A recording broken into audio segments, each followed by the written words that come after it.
Thank you, Laura. So, thank you everyone for joining us for the workshop here today. These are meant to be very interactive. So, if you have questions that come up or items that we like to discuss or dig into in more detail as we go through a couple of these slides and discussion points, please do. You're welcome to use that chat box. Also, if for whatever reason you're not comfortable speaking up, but you're welcome to just say it. Also. So again, I'm Chris Connor. I have been in the franchise industry for 23 years now, and worked with a whole bunch of different brands to go through this process. Most of the systems that we are working with were either are or were new to franchising, and we go through all this work together. We build this franchise model out. We work our rear ends off to get people to invest in it and to come on board, and they sign, and then it's like, okay, well, now what do I do, and how does this work from this point forward? So we'll talk through some of the key elements and key objectives that we should be aware of, and think of and plan for. Certainly every part of what we talk about here today, we could probably go into a whole lot more depth around each one of these items, and maybe that'll be another topic for one of our future webinars. But again, if you'd like to talk about something in particular, just bring it up and we could jump into it. So again, I've done this for a long time. Particularly the first 5 units will be a whole lot of work. It's more work than anyone possibly fathoms going into franchising the first couple of units. And there's a whole bunch of reasons for that. One is that we as the franchisor aren't that good at being a franchisor yet. We just got into it. So how could we be? It's our first unit, it's our second unit, and we haven't fully learned how to be a franchisor yet. Once we do more of these, it's like anything else, we'll get better, we'll get more efficient, we'll get more streamlined. The second part that I've found is that early franchise buyers will be more comfortable challenging you. When McDonald's tells you to do something, you do it because McDonald's, they must know what they're doing. They have all these locations. When we are telling someone to do something, it's Chris telling you to do that. It's Dave, it's John. And there's not nearly the same level of credibility. There's not nearly the same level of proof of concept. And that can get frustrating. So we do need to have patience in this. It's so my thought here was, let's start off with, is this whole thing worth the effort and worth the trouble? First of all, 40% of all franchises are sold through referrals. That's the overall industry global numbers. So the more units we bring in, the faster these things grow. The bigger they get, the more people buy in because they're hearing about it, they're talking to people that invested. So that's one part of it. We will scale exponentially with each unit we bring in and each unit we open up and make successful and who's willing to reference us. There's a bigger picture element of return that comes off each franchise that we open up. The second part is our brand grows quickly. And what I mean by this is we have a wound care franchise that we just started franchising recently. Just sold their first location. They've had one location in New Jersey. Their first franchise location is in Atlanta, Georgia. They have effectively doubled their market presence with one franchise. They've doubled the size and the scale of their market size. Now, in that franchise agreement, the franchisee pays a marketing fund back to them that they'll use to promote. They also have to spend a certain amount of money locally in Atlanta to promote the brand. So we're getting this push now from an independent owner. We're scaling our brand. We're getting more representation because we have that franchise location. Once we get to 50, once we get to 100, all those things pick up even faster and bigger. The last point on here is the money. Franchising is not necessarily quick, fast dollars. It should be profitable very quickly, but the long-term impact financially is enormous. So I put some very basic numbers here. Let's say we have a 10-year franchise agreement. We have a 5-year royalty. We have a 5% royalty on our franchisees' gross sales. The average unit does $500,000 a year in sales. That means $30,000 a year is paid back to us. I'm not accounting for any rebates on products. I'm not accounting for anything else, just royalties. That means $30,000 a year, $300,000 over that 10-year agreement. Usually we can operate a franchise system at about a 50% net. So that means 15,000 of that 30,000 is profit. In franchising in today's market, the average valuation from the systems that we've had sell is about 18 times earnings. That means one franchise with these numbers adds a valuation of $270,000 to this business. It is a huge impact. It's well worth the effort. It's well worth swallowing your pride and your ego and working through the all of the effort and time and energy that it takes to get a new franchise owner up and running. So, and John Hall, the mathematician, yes, you're right. It would be 25,000. I'm sorry. So first of all, it's important to have perspective. Where I have seen franchisors go wrong is they speak to a franchisee like an employee instead of a customer. The way we talk to a customer is different than the way we talk to an employee. An employee, we can tell, hey, I want you to do this. Doesn't matter what the reason is. You have to follow my model. You're an employee of mine. To a customer, we show a different level of respect. We show a different level of engagement usually. That's the perspective I would like you to take with a franchise owner. Look at them like a customer and a client rather than an employee. Franchisees bought a franchise because they wanted to be a business owner, not because they wanted to be an employee. You need to communicate with them as almost like a peer and a colleague rather than someone who works for you. There's a different tone. There's a different element of respect. It's referencing the fact that they are a business owner. It's talking with them about higher level things and not talking down to them. Not to say that any one of us here does that with our employees, but we need to be aware of it. I've seen these relationships go bad with only a couple of bad conversations and a couple of wrong comments from the franchisor to the franchisee. It's important to remember as we go into this, we as the franchise company care about top line sales. The franchisee cares about bottom line sales. So a lot of times when you hear about these fights between franchisor and franchisee, like Subway, if you remember the $4.99 sub that they required franchisees to sell, Subway made money off of that. Subway corporate, the franchisees did not. There was no profit to it. It just wasn't a high enough price point. And not to say that those sort of programs don't make sense in some scenarios, but we need to be aware of everything we're doing, that in the end, they need to see profitability. They need to make money.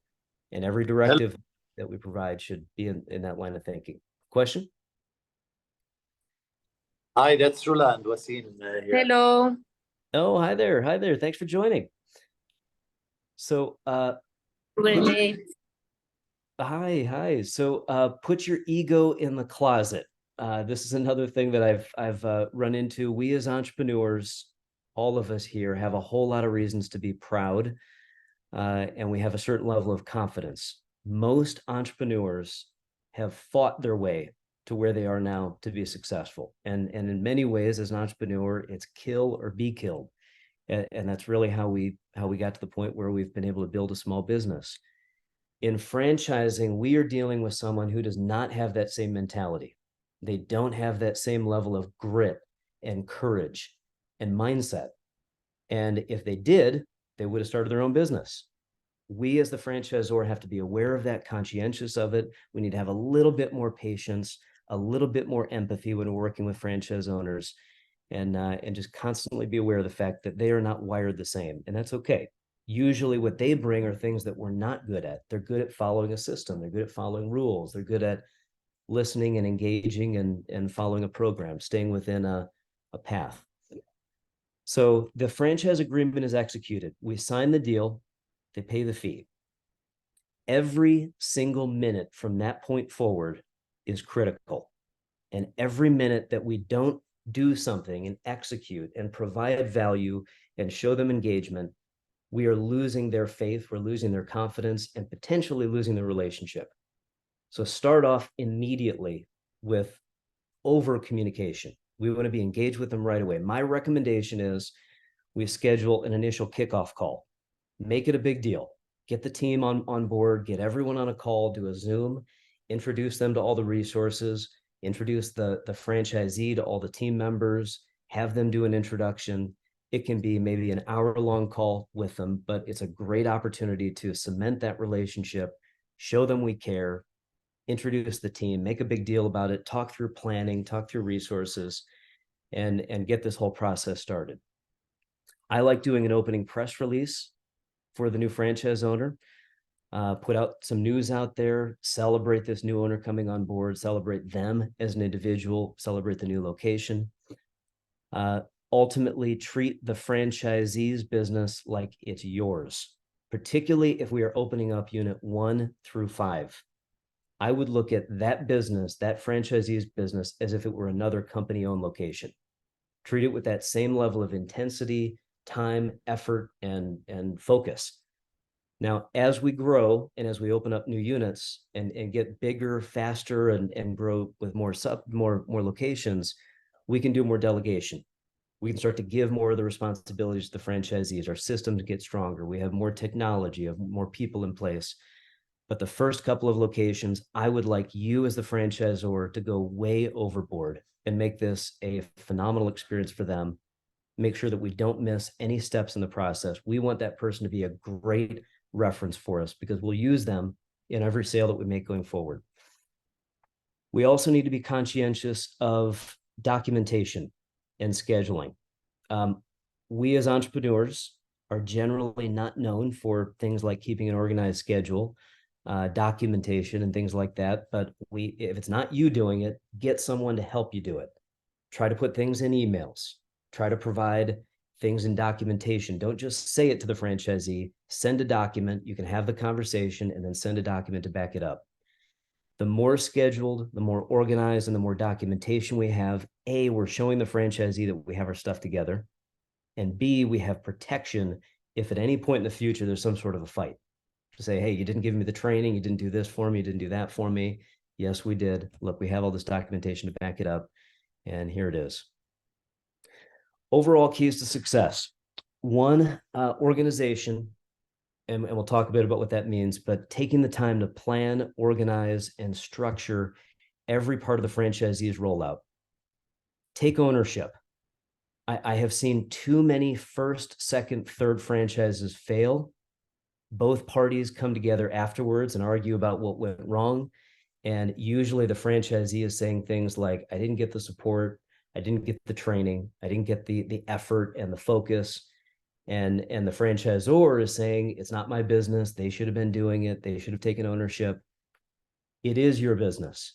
It is your responsibility as the franchisor. You have to be held responsible for everything that happens here. The franchisee bought this franchise because they didn't know what they were doing. Otherwise, they would have gone out and done it on their own. We have to be managing every element of this from the day they sign to the day that they're open and the day that they start running the business. Constant communication is, you can't do enough. You can't have enough regular interaction with the franchisee. Again, if you were opening up a company location, how often would you be speaking with the general contractor? How often would you be looking at the social media, at the finances, all those things? You'd be on top of it every single day. You need to have that same mentality here. There is a degree of speed and efficiency. The faster we get to market, and the faster we start to show this franchisee some revenue and some profitability, the happier they'll be. Those first 90 days from signing the agreement to opening, or however long it takes them to get open, are absolutely critical in setting the tone for the whole relationship and from that point forward. You as the franchisor need to have confidence in the presentation. And I've seen this be an issue for a number of franchise systems also. You can present with confidence, but still have humility.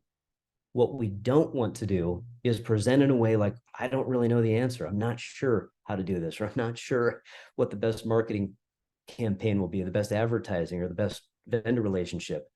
That is why they paid you a fee. We have to be presenting to them like we do know what we're doing, even though we might have some pieces of every new business that could still require some figuring out. We have to present to them like we've got it figured out. We're here for you. We have the resources to cover it. Patience and empathy and execution, as I mentioned before. So the kickoff call, it's important to bring energy and enthusiasm and excitement. You cannot praise a new franchise owner enough for taking the risk, for the skill set they bring, for the market they're in, the background they have, whatever it might be. Be ready to get people excited. They need to continue to be excited. And many times they have to continue to be resold. Every person that buys a franchise is questioning whether they made the right decision for sure for the first 90, 120 days. Is this the right business, the right industry? Did I trust the right people? We have to continually reinforce their decision to join us. On this call is a good opportunity to walk through timelines.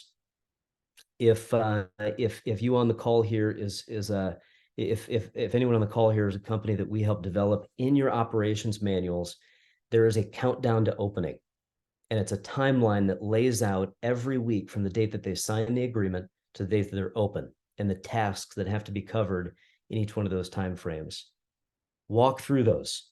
Go through with them what's going to happen from here on out. They should have the operations manual, so I'd give those to them.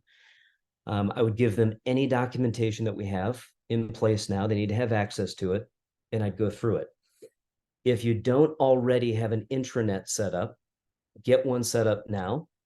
Probably the most professional one that we work with is through Trainual, which we may have talked about Trainual with some of you before, but it doesn't have to be one that you pay for even. It could be a password protected Google Drive or OneDrive or something like that. Keep the documents in an organized place, password protected, make sure they understand where they are, make sure they understand they have access to them. And that way you've got a place to easily disseminate new documents, update them, and those kinds of things.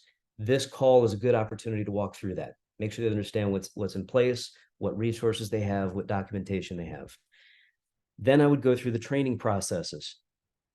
Keep in mind that if we are a service business and a business model that doesn't have a fixed location, we might sign the agreement and start training immediately.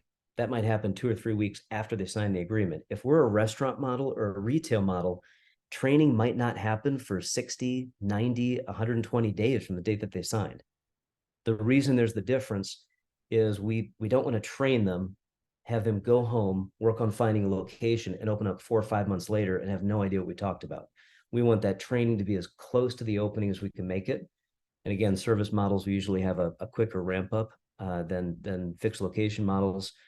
But we need to reinforce what the value of the training is, when they should schedule it, and what that entails.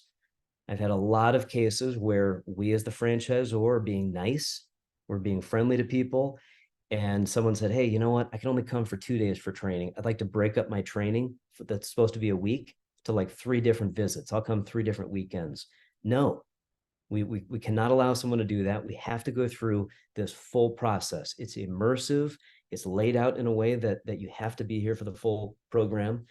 And part of this as the franchisor, we have to protect the franchisee from making bad decisions. They don't know any better. And coming to training for the full scale, using the right vendors, using the right decor, design, signage, all those things. We tell you what to do, not because we can as the franchisor, but because what we found is the best way of doing business. And that's our entire value proposition behind the franchise model. So if we are a retail business or a fixed location business, then we need to start getting our location designation in order first. Sometimes as a fixed location model, the franchisee will not have signed their franchise agreement until they know where they're going to go. And if that's the case, we already have a location. We may have already started some of these things day one. If it's a scenario where they sign the franchise agreement and then we're helping them find the location, we need to connect them with real estate agents. We need to be directly involved with those real estate agents. We need to help them with ordering equipment, negotiating the lease, all the things that go into getting that location open and operating.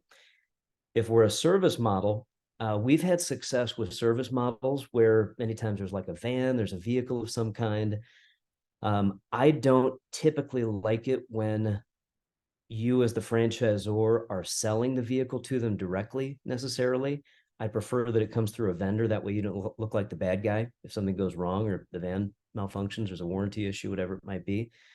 But I like the model when they come for training, the van is there, it's set up, it's ready to go, it's branded, it's got the equipment on it, and they literally drive home from training with the vehicle ready to operate. We need to lay out a timeline, though, for when we're going to order this equipment, when we're going to order FF&E, and start to work on licensing, utilities, decor, design, store layout. I recommend that we start to get our marketing engaged as soon as possible. Put a coming soon tab on our website for a new location. If we're a territory model, coming soon to this market. Start to get our social media set up.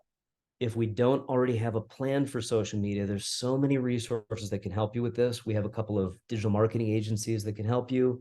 Or if you have someone that does your social media, you need to control all of the social media. You do not want a franchisee posting something on a bad day that potentially says something really bad, really odd, political, whatever it might be, and now is connected to your brand. You need to control that either yourself directly through the franchisor, or you work with a digital ad agency to do it and it runs through them. You need to screen, qualify, and post the content for them. Sorry.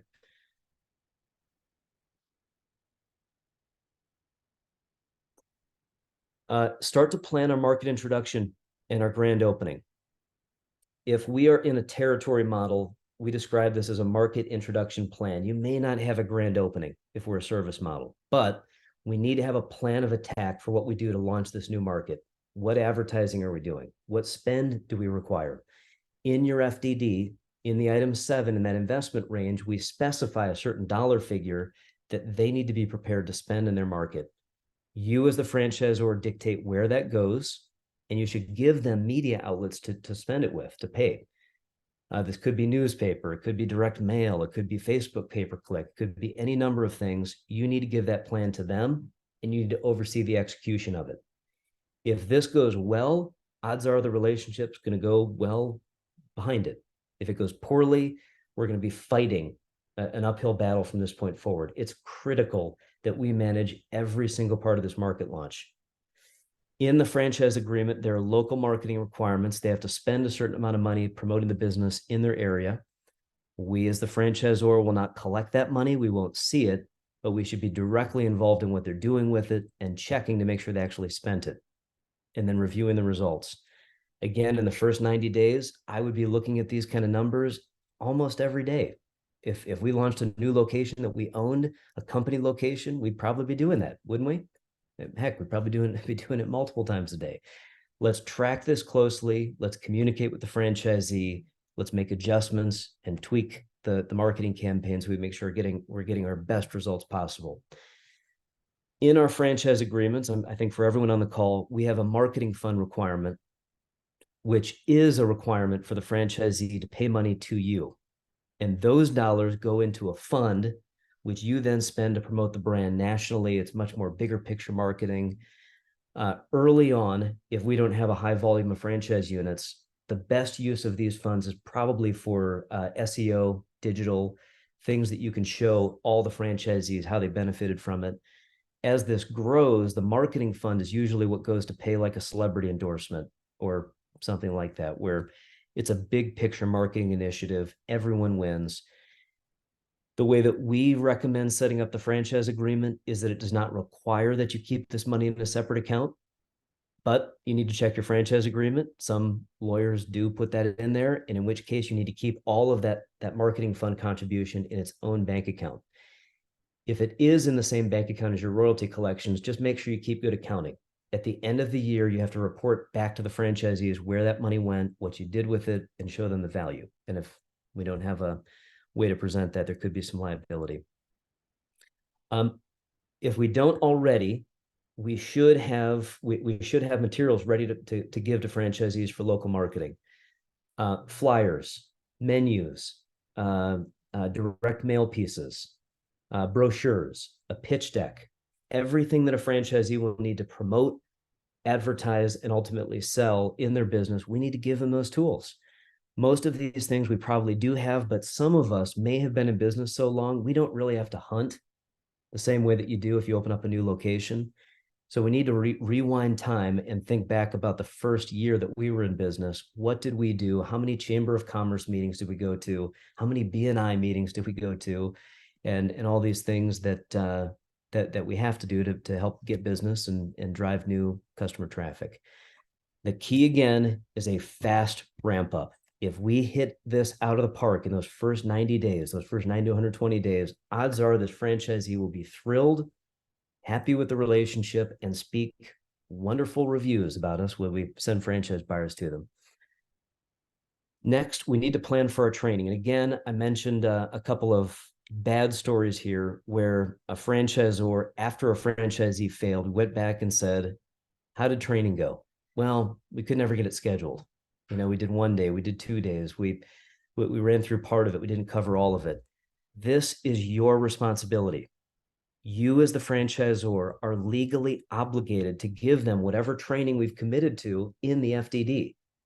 And realistically, that's kind of the only solid commitment that we as the franchisor make in the FDD. Make sure we don't let them out of it, not only from a liability standpoint, but they need it.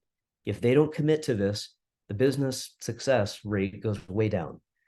Usually the corporate training will be something like 1 to 2 weeks at corporate. If we're in the restaurant business, it could be longer. Culver's did a 16-week training where we had to go and spend 4 months in northern Wisconsin with them. The classroom training, we refer to the corporate training where they come to you as classroom. No one likes to sit in a classroom and listen to PowerPoints for 8 hours a day for 10 days. So I wouldn't position this as that. I think there needs to be a bit of that. You do need to plan some time to put together an outline of what you'll cover. Some of the things that you probably do as second nature that you wouldn't even think of. Here's how we greet a customer. Here's the type of personality that we recruit for our employees. Here's the way the location should look. Here's our scheduling. Here's our overview of bookkeeping, financial management. I believe more in hands-on training. So I think if we have a 2-week training, we could probably do 2 or 3 days of that as classroom, and the rest of it have an organized, structured shadowing program. Each one of your employees in the restaurant, each one of your employees in the field, in doing the day-to-day operations, put them with that person or put them with you and have them go through a set amount of time, make sure that they cover whatever key items we'd like them to learn and absorb. And that can be done in the field. So I don't want you to feel like you have to create a college curriculum here to make this work. You do need to have some time and energy going into planning it and some classroom, but a lot of it can be done in the field, hands-on. Again, patience and empathy are extremely important. I've seen a lot of franchisors get frustrated quickly because the franchisee doesn't get it, they don't understand, they're asking a lot of questions. Back off your ego, if that's what it is. Put yourself in their shoes. They have not run a business before. In most cases, most franchisees, they bought a franchise because they wanted help becoming an entrepreneur for the first time. Take the time, spend the energy. They will get it eventually if we've qualified them appropriately, and you won't have to spend very much time with them. That's the beauty of this model. Once they're up and running, unlike an employee, we have to kind of keep tabs on, they become an independent business owner, they become self-sufficient. And at that point, we're really just keeping tabs. We're checking on them and managing reporting. But up front, we have to be extremely engaged. Next, in the training, towards the end of their training, spend the time to build a plan specific to their market. Sit down and do the market research. Who is your competition? Who else is in your area? Let's look at Columbus, Ohio, where you're opening up your new franchise location. How many other restaurants are in that market? How many other competing brands that offer a similar service are in that market? Okay, let's look at a pricing strategy first. All right, let's take a look at what advertising might be most effective in Columbus, Ohio. Now let's build a business plan and a financial model for you in Columbus, Ohio. I like to send a franchisee home with a business plan that's customized to them and customized to their market. Now, some of you who have sold franchises before or have or aware of the earnings claim rules that are around franchising, after they've bought, all those rules are out the window. We can lay out projections, we can map out financials. There's no rule on what you can say about numbers anymore. It's only before they've bought and before they've signed the agreement. Next training is in the field, and this is when we go to them. Now, some of us on this call have business models that don't require an overly extensive amount of time in the field at their location. Others of us, Shauna, Trey, anyone in the restaurant business, we do have business models. You need to spend time at their location. And this is the most time consuming, resource tasking part of opening up a new location, because we have to be at their location, and the cost of being at their location is on us as the franchisor. The cost of the franchisee coming to our training is on them. They pay for all their own travel, they pay for their own food and lodging. So all of those things I'm aware of, but again, it's worth the effort. Now, I'm not saying that you as the CEO of the company have to be doing every part of this. I would recommend that you do the majority of it on the first couple until we get our flow down and we get used to it. But we could build up a team as we go that then do these things, and we go to the location and be kind of an opening team for us. But I've heard too many times from franchisees who a franchise relationship didn't work, the comment of, yeah, but my market's different. Yeah, but it's different for me. Yeah, but it wasn't the same here. We need to go to their location, if nothing else, to prove to them and to work with them directly in their market to show them that this model does work in your area. It can work. Here's why. And hey, let's go out and do your first couple of sales calls with you. I'll go with you. Let's knock on some doors. I'll go to your first Chamber of Commerce meeting. I'll go to your first BNI meeting. I recommend that you go there 2 to 3 days prior to grand opening, if we have a grand opening, be there for the grand opening, and be there for 2 or 3 days after the grand opening. See how they're doing, make sure they have their team set up correctly, make sure the correct culture, the right atmosphere, the right look and feel, the location are all set up, that these things have been done correctly and according to plan. Again, in every part of this, we need to protect the franchisee from themselves making a bad decision. And we had a franchise in the food service business in Central Florida that opened up a location with a new franchisee, let the franchisee cut corners. They chose their own contractor, they chose their own vendors. And the call that I got afterwards was, Chris, you won't believe it. This location looks nothing like our brand. We're not happy with it at all. And it's like, well, who do you think was responsible for that? You as the franchisor have to be directly engaged in every part of this. You need to help them order the equipment. You need to be directly involved in that. And guess what? If you get notice that the equipment provider that you want them to use hasn't received an order and they've got equipment in the restaurant, they order from the wrong vendor. And we have the right as the franchisor to make that right, to correct that, to find them, and eventually to terminate them if we have to. They have to follow the model. And the reason they follow the model is not because we want to be jerks about it, but it's because that's what works. We've proven what works, and they have to follow that as the franchisee. I've mentioned this a couple of times, but I would be overly involved in their operations for the first 1 to 3 units. Be so involved that it's like they're opening up company locations. You should know everything about their operations. You should be as involved as if it was your location and your money. I like if you help with recruitment, overseeing culture, marketing, business development. You as the franchisor should have access to their financials. We usually recommend that we use QuickBooks Online, so you can log into their account. You can constantly see numbers. Whatever we're using for POS, whatever we're using for CRM, whatever operating technology we're using, you as the franchisor have to be engaged in that. We need to keep tabs on what's happening every single day. If we check it weekly, even in the restaurant business, it could be too late. We could miss something and they could be in a really bad place. And now we're crawling out of a hole. The faster we're engaged in these things and the faster we help them take corrective action, the better off everyone will be and the better chance that we have of a winning franchise engagement. Last part here on the phase 2 training, we need to make sure that we have a solid understanding of our KPIs, key performance indicators of what drives the business. And I know everyone on this call, at least the names that I've seen who have joined us, everyone on this call knows our KPIs. We all know what makes the business tick. And I'd be willing to bet that anyone on here, if I were running a location of the business model and I showed you reporting that you asked me for, you would know what I'm doing right and what I'm doing wrong without ever seeing the business.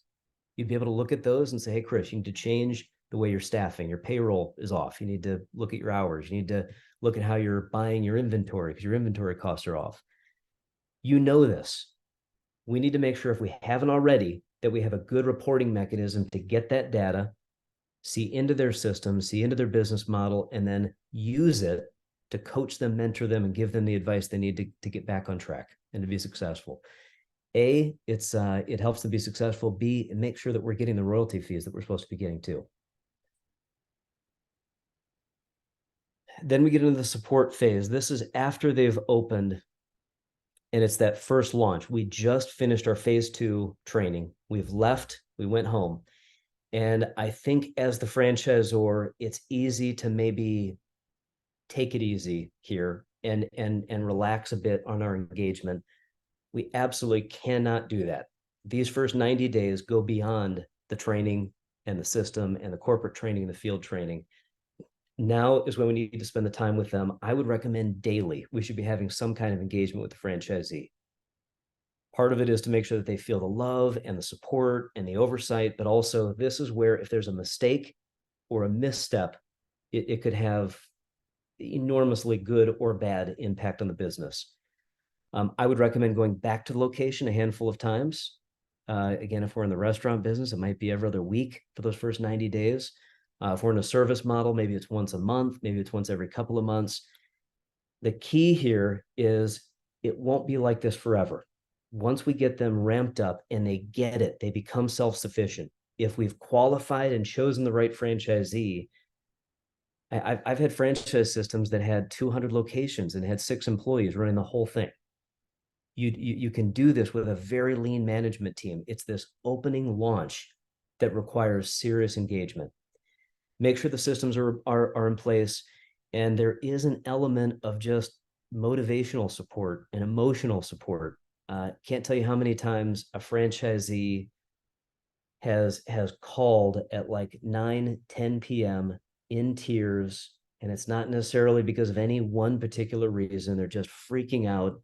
They're stressed. They've got either all of or a lot of their money invested in this business. Those are those moments that you as the franchisor earn your keep. And you have to be ready for it. You got to talk them through it. You got to talk them through the ledge.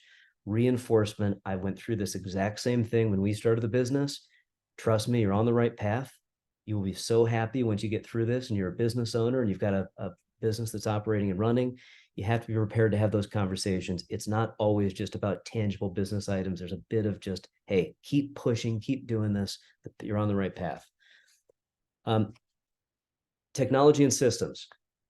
You should have all of these things in place right now for selling, but they might look and feel different today than they do when we have 25 or 30 franchises. They will. They definitely will. You can invest in much bigger, more robust systems as we grow because we'll have the revenue, we'll have the royalty stream to pay for it. Upfront, intranet, for example, you can do that completely without cost by getting a Google Drive or a OneDrive. That's okay. Totally fine. Password protected. Hey, all of our documents are in there. It's proprietary documents. You need to respect that as a franchisee, but that's the intranet. Our CRM, POS, QuickBooks, and banking information. There is technology out there that will automatically collect royalty fees for you. I don't think I'd recommend doing it right off the bat until we have some revenue to do it. If you haven't already, we have an ACH form that you should have the franchisee sign with their bank. You as the franchisor need to make sure that you're working with a national bank that will allow for this, but the franchisee will authorize so that you can automatically deduct royalties each month or week from their bank. They have to authorize it on their end. You'll have to do it manually, but it doesn't cost anything to do it. So that's the way we start off doing it, and then we might grow into a software platform. CRM, POS system, if we're a restaurant, we need to make sure that we have a system that we can see into their business with. And systems like Square are great for starting off. They don't really work once we start to scale. So if we don't already have a system like Toast for a POS or a CRM platform in place, we need to look at that because that's really what we're going to use to keep tabs on their business and to keep tabs on what they're doing day in and day out. And we certainly can help you with that if anybody has questions on that part too. Implementing an LMS. This is referring to a program like Trainual. There's other programs like this out there. Fran Connect is a big one. They're probably the most like prolific brand out there in the space. These are systems that will consolidate all of this. It will make the information, the tools, the content. It will document processes for you. Trainual is about $1,000 a year. Fran Connect is probably 3 times that amount. I wouldn't recommend these things necessarily right off the bat to necessarily, but it's things that we should grow into as we grow and we have revenue. We should be planning to invest in those systems. Email, kind of a funny thing, but we need to have a plan for that. Are you going to control the email accounts? Will they be off of your GoDaddy account, and will they pay you for that? Make sure we have a plan in place. Make sure we're ready to do that. Website, social media. One key thing that we need to, I would recommend you do that now as we're selling, but your website should not look and feel like you're presenting your market. It needs to look global. Talk about the brand, talk about the quality of the products, the quality of the service, and then we should have a location tab that gives people the opportunity to go to that specific market. And these seem, it might seem simple, but we need to have it in place so that we're ready for that and we're prepared when they come on. I've said it a ton of times, but make sure that we have, we have a very different perspective for our first franchises than we will for our franchises moving forward. And that's just the way it is, because we're a new franchise. We need these people to be wins. We have to make them successful. They will set the tone for everything that we do going forward as a reference, as a validator, and ultimately proof of concept that we can duplicate this. So that's a wrap. And thank you everyone for joining us for this. I'm going to stay here for a bit for questions and comments. Again, if you prefer, just type into the comment box and we can address any items there, or just say it. But thank you again so much for joining us and sitting through the workshop.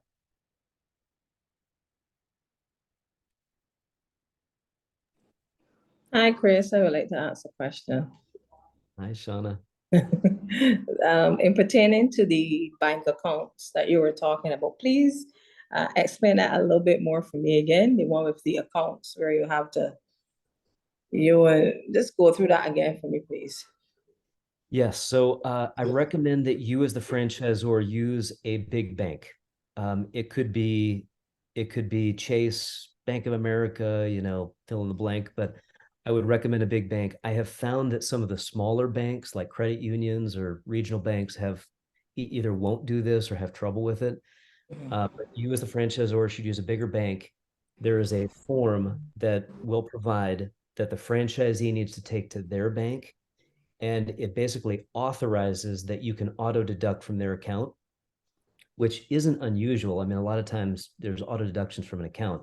What is unusual is it's a different amount each month because it's a percentage.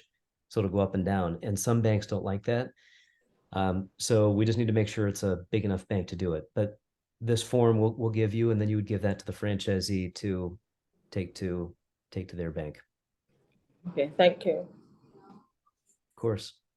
And John, you do not need to apologize for correcting me on the math mistake. Thank you, though. Kwanda, we will have a recording, so we'll send that out of the whole thing too, and welcome to contact us too if you'd like to ask specific questions too. And hi, Chef Sue.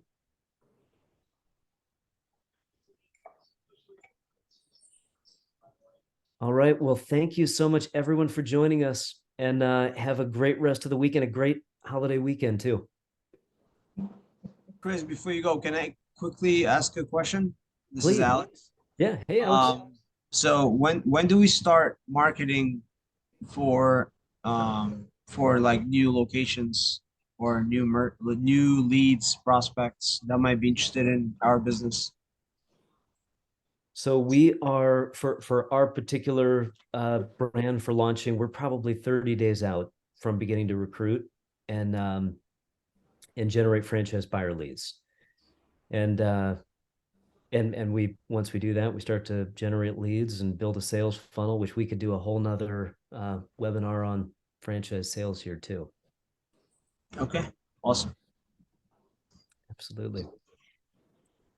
Question from Danielle about financing company. We actually have our own internal financing company. So definitely can use us. You don't have to, but we started that this year, and it did make a big difference because we're able to kind of control that funding process. Most buyers will finance. I'd say 90% of franchise buyers will use some version, whether it's an SBA loan or a unsecured line of credit. 401k rollovers are big, and our finance team can do all of that, so we can definitely help there. And JR, I see your note on finding franchisees too. We definitely will schedule that next webinar on selling units too.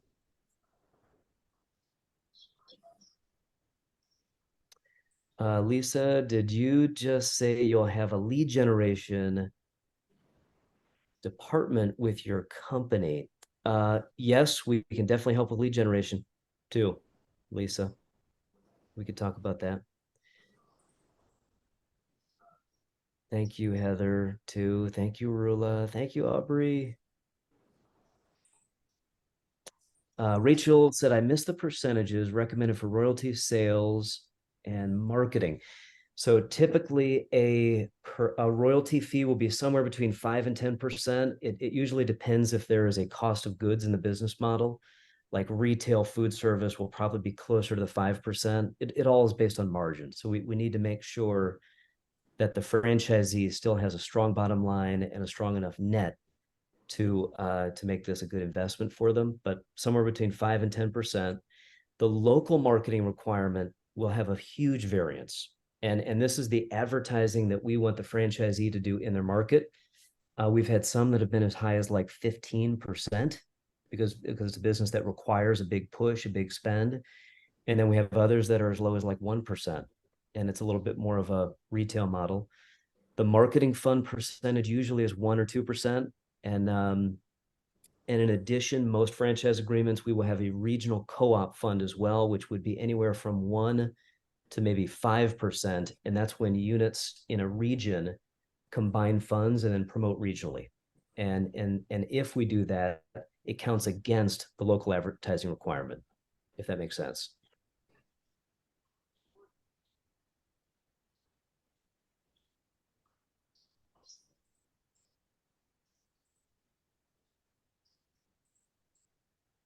Okay, Yes, if you allow me, I have a question and a comment.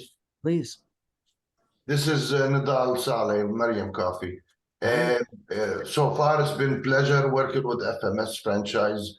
The magnitude here is very evident, and I want to just say thank you for being part of your team now. One thing that I wanted to elaborate on is few of our potential franchisees asked for finance terms. So maybe we can find a way to get that information. I know each buyer has his own predicaments and finances. However, can you tell me how we can get an idea of what would be a typical financing for a franchise? Thank you. Yes, and thank you for that too, Nadal, for your comments. So we definitely have done that where you give a franchisee terms, and what Nadal is referring to is, let's say our franchise fee is $50,000, where we say, you can pay us that $50,000 over some time frame. We're basically offering direct financing as the franchisor. My preference is that we help the franchisee get funding. You get paid in full, Nadal, and the franchisee gets terms through the finance company, and they're carrying the paper. Obviously, a bank or a lending institution can carry the loan out a much further time frame too. But in some cases, we still need to be flexible. I recommend as our first unit, if we're selling our first or our second or a third, it's okay to negotiate. I would obviously go to fees last. I mean, I one of the things that I've done that helps negotiate, but we're not negotiating fees, is giving a bigger territory, maybe giving additional unit rights where they could open up additional locations. Maybe we take out some of the other obligations that come in the franchise agreement. If we have to, then I'm not against negotiating fees or terming out fees. I would just want to make sure that it's the right buyer. Now, some of our best success stories, we started out with deals like that. And when we did negotiated deals and those people were successful and they became reference points for other franchise owners, and the impact was like exponentially positive from it. So I'm not against it. I would just go to that as a last case scenario. Alex asked, when is the franchise fee due? It's due upon executing the franchise agreement. That's the way the agreement's written. If we are negotiating payment terms, then it would depend on however we negotiate that. The only asterisk there is there are certain states, primarily New York, Illinois, Maryland, Virginia, Washington, Minnesota, and California, that will many times for a new franchisor require a fee deferral, which what it is what they're concerned with is that we as a new franchisor sell a unit, collect the fee, and then we run off to see Shauna in the Caribbean. And so what they require is that we cannot collect that fee until the franchisee is open for business. Now, we have the option many times to get a surety bond for the amount of the franchise fee. And then there's usually one or two other allowances there. We could escrow the funds, but I normally recommend just doing the fee deferral. They still sign the franchise agreement. They still commit to it. And usually in most models, we're not going to have to wait a whole lot longer to do that. Once they go through training and they're open, we can collect the fee. So how do you keep them accountable to stay to actually pay up when the location is built out to pay Well, the fee? it's in the agreement. They're still signing that franchise agreement and committing to everything that comes with it. So it's still, the same commitment. And if they didn't, then technically we'd have a right to terminate them and, then take all of the action that we're allowed to as the franchisor. So in New York, you're saying that they're signing the agreement, build a location, and then pay the royalty, the fee to sign up. Usually, and that's until we get a handful of locations, then they would waive it, usually. And New York, Alex, as we've talked about, is just a kind of a buzzkill. But it's just a matter of following the guidelines. I mean, none of these states are impossible to deal with. They did have extra steps that we have to go through, and we have to go through those to sell to buyers in New York. Got it. And Aaron asked about the 90-day launch timeline template. And yes, we can send that out. We could do that to everyone with the recording. And it should be in the operations manual too, Aaron. So we should have that countdown to opening in there too.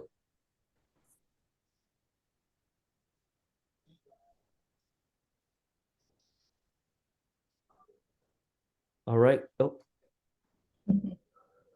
Thank you, Aaron. Okay. Well, thank you everyone so much. And just excited about just seeing so many names here. We have so many great things going on and so much growth right ahead of us here for so many of the brands. We're in the midst of it now.